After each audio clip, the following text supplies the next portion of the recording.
Ci avete mai pensato a come sarà il mondo in futuro?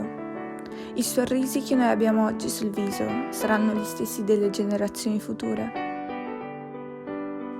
Siamo come dei robot, la tecnologia si sta impossessando di noi e non stiamo facendo nulla per impedirlo, poniamo l'attenzione su cose futili, ma non guardiamo mai davanti, o almeno non oltre lo schermo del telefono. Il tempo sta scorrendo, ma non ce ne accorgiamo.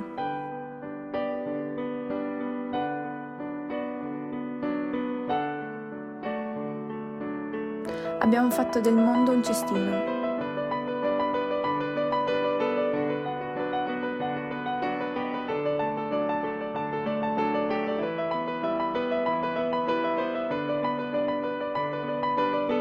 Un cestino ormai pieno.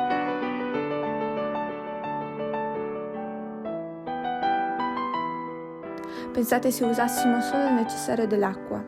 Pensate se usassimo le borracce piuttosto della bottiglietta di plastica e se tutti facessero la raccolta differenziata dei rifiuti. Pensate. Possiamo cambiare il mondo, il nostro modo di vivere.